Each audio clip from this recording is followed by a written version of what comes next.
네, 여러분들 안녕하세요. 고대 사회 때 전파되었던 불교에 대해서 살펴보는 두 번째 시간인데요. 지난 시간까지 삼국시대 때 불교가 어떻게 도입이 됐고 국가와 왕실에 따라서 어떻게 활용이 되고 어떻게 영향을 끼쳤는지에 대해서 공부를 해봤었는데, 이번 시간에는 통일신라 불교에 대해서 좀 공부를 해보도록 하겠습니다.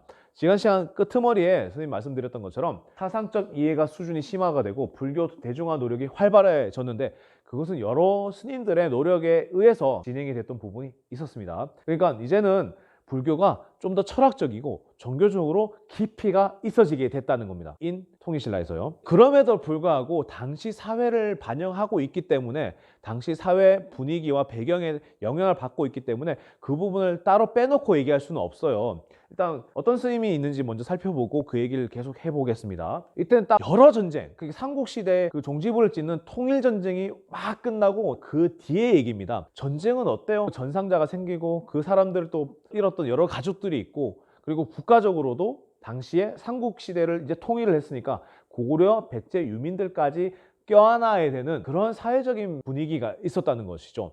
그래서 이런 분위기가 반영이 되고, 그리고 많은 백성들 마음을 위로해야만 했었습니다. 그래서 국가적 사회적으로도 활용이 되었을 뿐만 아니고 그것이 당시에 필요했다는 얘기죠. 그런 것들이 어떻게 반영이 되는지 많은 스님들의 활동을 통해서 한번 살펴보도록 하겠습니다. 일단 원효 스님입니다. 이게 본명인데 본명으로만 부를게요. 원효입니다.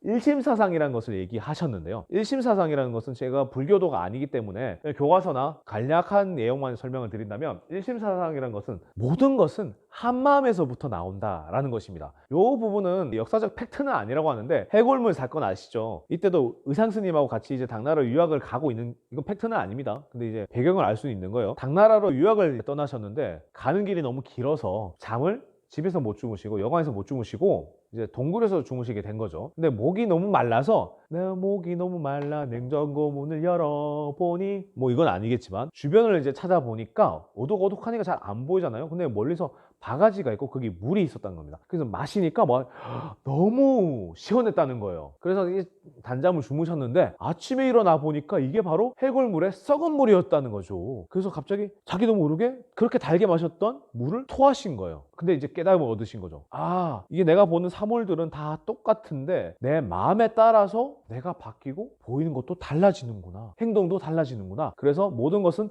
마음에서부터 나온다라는 것이 바로 일심사상입니다. 그래서 결국에는 실제로도 유학은 안 가셨고요. 유학에 안 가시고 다시 신라로 돌아오셨다라는 얘기가 그런 설화인데요. 그리고 화쟁사상을 주장하셨는데, 이 화쟁사상이라는 것은 요겁니다. 당시 불교가 한 가지 종파만 있었던 게 아니에요. 부처님의 말씀, 그리고 부처님이 설파했던 내용들, 그리고 불경의 해석에 따라서 여러 가지 접근이 있었는데요. 그래서 종파가 많이 나눠져 있었어요. 서로 자기 말이 맞다고 막 논쟁을 하고 그랬던 겁니다. 건강한 토론과 논쟁은 괜찮은데 너무 심해졌던 분위기가 있었고, 당시에 삼국이 통일된 지 얼마 안 된 상황이었습니다. 그런 분위기가 전복이 되면서 논쟁보다는 화합이 필요했던 그런 사회 분위기도 있었던 것으로 보여집니다. 그래서 화쟁사상이라는 것은 여러 종파의 가르침엔 큰 차이가 없다, 역시 처음부터 끝까지 모든 한 말씀에서부터 나온다라고 주장을 했던 것이 화쟁사상입니다. 너희들에게 논쟁이 무의미한 건 아니지만 결국엔 같은 말을 하고 있다, 그래서 같은 가르침에 따라서 하고 있기 때문에 그렇게 다툴 필요는 없다라고 주장하신 게 화쟁사상인데, 자, 그 다음에 이제 백성들에 대해서 이제 불교 대중화가 이루어지는 게 필요했다고 판단을 하셨던 것 같아요. 당시 많은 백성들이 아들들, 남편들, 손자들 전쟁에서 잃었단 말이에요. 그리고 농토는 황폐해지고, 그 여러 가지 어려움들이 있었는데 아미타 신앙을 전파하십니다. 요즘에도 스님들이 나무 아미타불 관세음보살 이렇게 인사를 하시는 경우를 보셨죠? 대표적인 불교식 인사법인데요. 아미타입니다. 아미타, 나무 아미타 불, 아미타 부처님을 얘기하는 겁니다. 그러니까 나는 아미타 부처님에게 귀의한다, 이런 뜻이 나무 아미타불 관. 아미타 부처님이라는 분은 불교에서 어떻게 얘기하냐면요, 서쪽 극락세계를 담당하시는 분입니다. 그러니까 극락세계를 담당하시는 분에게 내가 귀의하겠다. 그러니까 나는 지금 살아서 이렇게 힘들긴 하지만 내가 불교에 귀의해서 죽어서 서방 정토, 서방 극락세계로 내가 가겠다, 마음의 위안을 얻는 거예요. 그 전까지만 하더라도 절에 시주를 많이 해야 되고 경전도 달달 외워야 되고 이런 분들에 대해서 극락에 간다라는 것들이 많이 퍼져 있었는데, 이제는 한자도 모르고 경전도 모르고 시주할 수 있는 돈도 없는 백성들이 이렇게 합장하고 나무아미타불 관세음보살만 하면 극락에 간다는 거지. 그러니까 많은 백성들이 불교에 기여할 수 있고 불교 대중화에 많이 기여를 했다는 거예요. 그런 부분을 얘기하고 있습니다. 그래서 당시 사회 부분을 잘 관통하고 있는 부분이죠. 의상도 한번 봐보겠습니다. 신라 화엄종을 개창하셨는데요. 화엄종에서는 화엄 일승 법계도라고 하는 가르침을 내셨는데 쉽게 해서 일즉다 다즉일 이런 내용도 갈 수 있습니다. 그 부분은 뭐냐면 하나는 여러 개고 여러 개는 하나다라는 얘기로 두 문장으로 말씀드릴 수가 있어요. 즉 이거는 뭐냐면 여러 개가 하나고 그리고 하나가 여러 개다 이렇게 말씀을 드릴 수 있는 거예요. 이건 뭐냐면 두 가지 측면에서 말씀드릴 수 있습니다. 일단 당시 삼국통일이 된 지 얼마 안 됐어요. 고구려 유민들도 있었다는 거예요. 이 사람들이 이제 뭉칠 수가 없어요. 이때까지 전쟁을 통해서 우리를 점령했던 신라군을 용서할 수가 없죠. 그런데 이제 신라 왕실이 나서서 모든 백성들은 신라의 백성이다. 그리고 신라 왕의 백성이다. 여러 유민들, 신라인들도 있었겠지만 결국엔 신라 왕, 신라로 통합된다라는 부분을 말씀을 하고 있는 걸로 결론이 됩니다. 그렇기 때문에 그 당시 사회 통합에 영향을 줬던 부분도 있고요. 이런 화엄종을 전파하기 위해서 여러 절들을 의상이 만들었는데요. 부석사가 대표적입니다. 영주에 있는 부석사가 있는데 지금 요 위에다가 답사 영상 올려드릴게요. 한번 보세요. 그리고 관음신앙도 전파했습니다. 이 관음신앙이라는 것은 나무아미타불 관세음보살이라고 하잖아요. 이 관음보살은 자비가 많습니다. 그래서 중생들을 구제해주기 위해서 자비를 베푸는 보살입니다. 그렇기 때문에 많은 백성들이 이런 부분에 귀의할 수 있는 조건이 형성이 됐던 것도 있습니다. 그리고 다른 스님들도 계시는데요. 원측 스님은 당나라에서 법상종의 발전에 기여하기도 하고 당나라로 건너가서 활동하신 분이에요. 그리고 해초 스님은 왕호 천축국전을 저술하셨는데 인도를 순례하시고 기술을 남기셨는데 왕호 천축국이라는 것은 천축국은 인도를 뜻합니다. 왕은 것은 갔다 왔다 이런 뜻입니다. 가서 기행을 했다 이런 얘기입니다. 그래서 천축국 인도에 가서 탐방을 하고 남긴 저술책인데 이게 신라에서 발견된 게 아니고 중국의 돈황이라는 곳에 석굴이 있어요. 거기에서 발견이 됐었습니다. 이 부분에 대해서 또 교과서에 참고 자료로 있으니까 잘 보시기 바랍니다. 바로 뒤에 나와 있네요. 잠시 정지하시고 한번 읽어보세요. 네, 한번 읽어보셨죠? 이것도 한번 읽어보세요. 네, 읽어보셨죠? 정지하고 보시는 거예요. 자, 그래서 교과서 27페이지에도 나와 있는 내용인데 신라 왕실의 불교식 칭호 사용, 그리고 황룡사 구축 목탑의 건립에 대한 내용, 그리고 원효 스님의 활약, 그리고 의상 스님의 활약에 대한 내용이 여러 가지가 있습니다. 이 내용들 지금 정지하시고 한 번씩 읽어보세요. 아까 선생님이 말씀드렸던 설명 내용하고 한번 연결해서 보시는 거예요. 자, 스톱. 네, 보셨죠? 이거 안 보셨다 하면 안 돼요. 이때까지 통일신라 때 공부했었던 그런 불교는 이제 교종이라고 하는 종파 중에 하나입니다. 불교는 교종과 선종으로 나눠질 수 있는데요. 일단 교종은 불교 경전을 통해서 공부해서 깨달음을 얻는 것이 주류였습니다. 근데 불교가 통일신라에 있었던 진골귀족과 연결이 되면서 세속화되고 보수화되어집니다. 그래서 당시에 많은 사회 문제에 대해서 해결책을 내지 못하는 오히려 기득권층, 그러니까 귀족들과 함께 가는 그런 부분이 있었는데 그렇기 때문에 사회 혼란 해결에 제 역할을 하지 못하게 됩니다.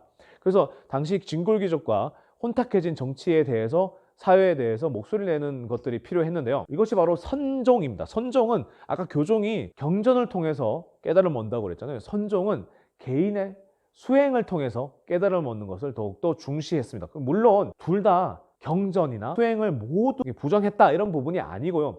어느 것을 더 중요시 여겼다라는 것이 차이가 있는 겁니다. 그래서 선종이라는 것은 참선, 참선한다, 선정한다. 그래서 수행과 관련되어 있는 것입니다.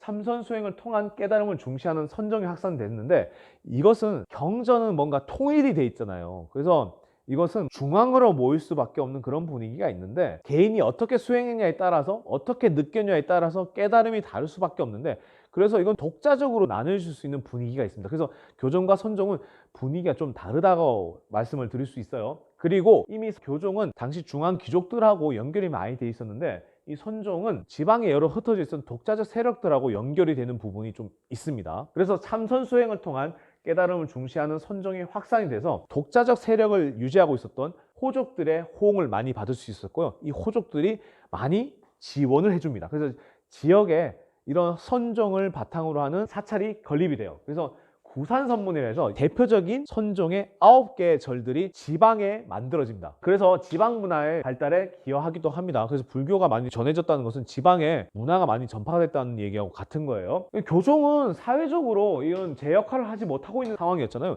이 선종은 독자적인 세력에 동기부여를 해줍니다. 그리고 분위기가 그렇다고 말씀드렸잖아요. 그렇기 때문에 새로운 사회 건설에 필요한 사상적인 바탕이 되어줍니다.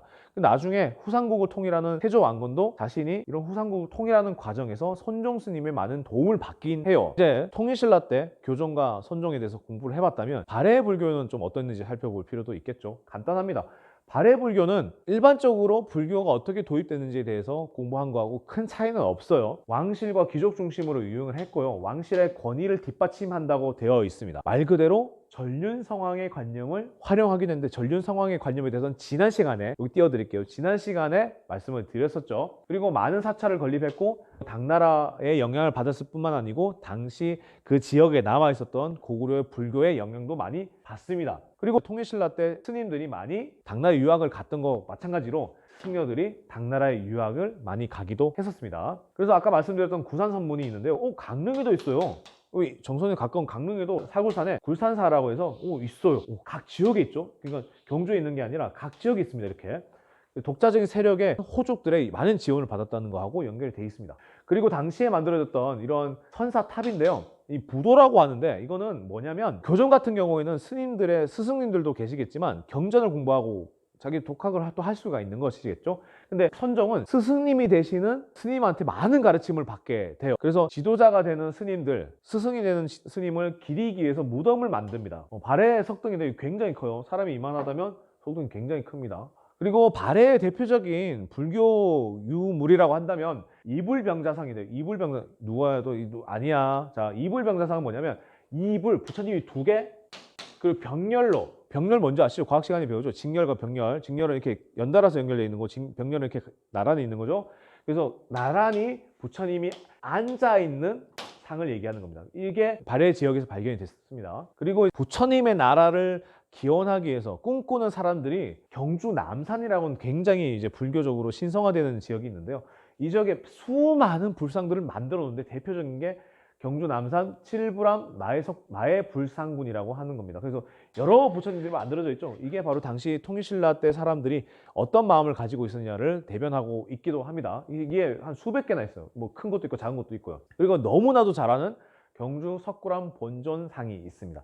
특히나 이 석굴암은 굉장히 수학적, 기하학적으로 의미가 있게 잘 만들어져 있습니다. 이 부분도 링크를 올려줄 테니까 한번 잘 보시기 바랍니다. 불국사는 뭐 말할 것도 없죠. 이렇게 삼국시대부터 해서 통일신라, 발해까지 이어졌었던 불교에 대해서 공부를 좀 해봤습니다. 불교라는 부처님의 가르침이 민중에 전파되는 것으로 끝나는 것이 아니고 왕실과 국가의 목적에 따라 활용되기도 하고요. 그리고 삼국시대에서 통일신라로 넘어가는 그 과정의 사회 분위기를 반영하기도 합니다. 불교가 대중화되는 역할도 하기도 했죠. 그리고 신라 말기에 혼탁해졌었던 정치 상황에 대해서도 교종이 제 역할을 못하니까 선종이 등장하게 되면서 호족들의 지원을 받게 되고 후삼국, 고려로 연결되는 그 과정에 있었다는 부분 잘 기억해 두시면 좋겠습니다. 이번 시간은 여기까지 하도록 하겠습니다. 여러분들 안녕.